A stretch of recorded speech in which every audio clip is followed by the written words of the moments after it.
Mapak, your perfect packaging partner. Tali Eternal Wedding Collections by Chungat Jewelry. ഇതെല്ലാം എന്റെ കല്യാണത്തിന് വാങ്ങിയതാ. വാവ്, ഇതെവിടുന്നാ? MV Chaco Golden Diamonds Angamaly. കമ്പുകുത്തി മുളപ്പിക്കുന്ന എല്ലാ വിളകൾക്കും ഏറ്റവും അനുയോജ്യമായ സമയമാണ് തിരുവാതിര ഞാറ്റുവേല. ഞാറ്റുവേലയുടെ പ്രത്യേകതകൾ കാലടി കൃഷി ഓഫീസർ ഷിറിൻ ചന്ദാര പറയുന്നു. നമസ്കാരം, എന്റെ പേര് ഷിറിൻ ചന്ദാര.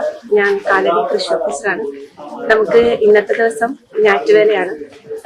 ഇന്നത്തെ ദിവസം എന്നല്ല, മേടം 1 മുതൽ മീനം 30 വരെ നമുക്ക് മലയാള മാസത്തിലാണ് 27 ഞാറ്റുവേല. 27 നക്ഷത്രങ്ങളാണ് നമുക്കുള്ളത്. ആ 27 നക്ഷത്രങ്ങളുടെ പേരിട്ട് 27 ഞാറ്റുവേലകളാണ് ഉള്ളത്. അങ്ങനെ വരുമ്പോൾ ഒരു ഞാറ്റുവേലയ്ക്ക് 13.5 ദിവസമാണ് ഒരു ഞാറ്റുവേല.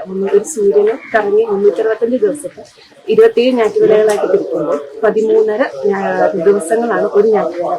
നിലവിൽ പോയിക്കൊണ്ടിരിക്കുന്നത് തിരുവാതിര ഞാറ്റുവേലയാണ്. തിരുവാതിര ഞാറ്റുവേല എന്ന് പറയുമ്പോൾ ജൂൺ 22 മുതൽ ജൂലൈ 5 വരെയാണ് തിരുവാതിര ഞാറ്റുവേല. തിരുവാതിര ഞാറ്റുവേലയിൽ പ്രധാനമായിട്ടും ഉള്ള ഒരു ചൊല്ല് എന്ന് പറയുന്നത് തിരുവാതിര വിരൽ മുങ്ങിയാലും മുളയ്ക്കുമെന്നാണ്. അതായത് കൊമ്പ് കുത്തി മുളപ്പിക്കുന്ന എല്ലാ വിളകളും, അതായത് കപ്പ, കുരുമുളകാണ് ഏറ്റവും പ്രധാനമായിട്ടും നമ്മൾ തിരുവാതിര ഞാറ്റുവേലയിൽ പറഞ്ഞത്. അന്ന് സാമൂതിരി ബ്രിട്ടീഷുകാര് കുരുമുളക് തൈ കൊണ്ടുപോയപ്പോഴും പറഞ്ഞ അതേതായിരുന്നു, തിരുവാതിര ഞാറ്റുവേല അവർക്ക് കൊണ്ടുപോകാൻ പറ്റില്ലല്ലോ എന്നുള്ള രീതിയിലാണ്. കാരണം അത്രയും പ്രാധാന്യം തിരുവാതിര ഞാറ്റുവേലയ്ക്ക് നമ്മുടെ കുരുമുളക് കൃഷിയുമായി ബന്ധപ്പെട്ടിട്ടുണ്ട്. അല്ലാതെ തന്നെ കപ്പ മുതലുള്ള കമ്പ് കുത്തി മുളപ്പിക്കുന്ന എല്ലാ ചെടികൾക്കും, എല്ലാ വിളകൾക്കും തിരുവാതിര ഞാറ്റുവേല വളരെ നല്ലതാണ്.